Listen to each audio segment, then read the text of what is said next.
मुख्यमंत्री माझी लाडकी बहीण योजनेतील लाभार्थी महिलांना ई-केवायसी केल्याशिवाय पैसे येणे बंद झालेले आहेत। त्यामुळे लाभार्थी महिलांनी ई-केवायसी करूनही खात्यावर पैसे जमा होत नाहीयेत। त्यामुळे जालना येथील महिला व बालविकास अधिकारी कार्यालय महिलांनी गाठले।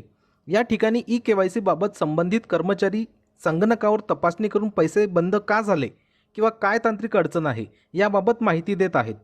मात्र अनेक महिलांना असे सांगण्यात येत आहे की त्यांनी ई-केवायसी करताना नोकरीला असल्याचे सांगितले, म्हणून त्यांचे योजनेचे पैसे बंद झाले आहेत। हे उत्तर ऐकून अनेक महिलांनी संताप व्यक्त केला। महिला म्हणाल्या की आम्ही तर कुठेही नोकरीला नाही, मग आमचे पैसे कसे काय बंद झाले आहेत? शिवाय आम्ही नेमके कुठे नोकरीला आहोत याची माहिती आम्हालाच नाही। त्यामुळे सरकारने निदान आमची नोकरी कोणत्या कार्यालयात आहे हे तरी शोधून द्यावे, असा सवाल उपस्थित केलेला आहे।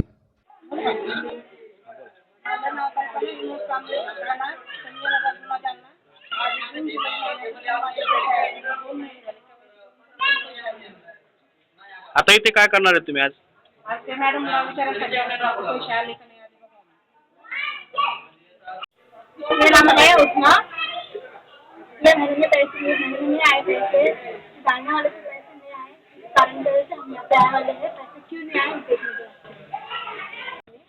मी आता आतमध्ये गेले ते काउंटर लागते आधार कार्ड चेक करायला केवायसी झाली की नाही म्हणून ते म्हणाले तर तुम्ही सरकारी ड्युटीला आहे तर मला सांगायचं तुम्ही कधी कोणत्या ड्युटीला जाते काय करते तर मी जायला तयार आहे तिथे ड्युटीला काही अडचण नाही मला सांगायचं कोणत्या ड्युटीला आहे कोणत्या नाही 3 महिन्याचे पैसे नाही आलेले सर मला तुम्हाला काय सांगण्यात आलं की तुम्ही सरकारी नोकरीला आहे? सरकारी ड्युटीला आहे म्हणते तुमचं काय म्हणणं आहे की मी कुठल्या कार्यालयामध्ये सरकारी नोकरीला आहे? हां मग तेच म्हणणं आहे ना मग माझं मला दाखवून द्यायचं मी जाते ना कामाला तिथे ड्युटीला जाते ना मी रोज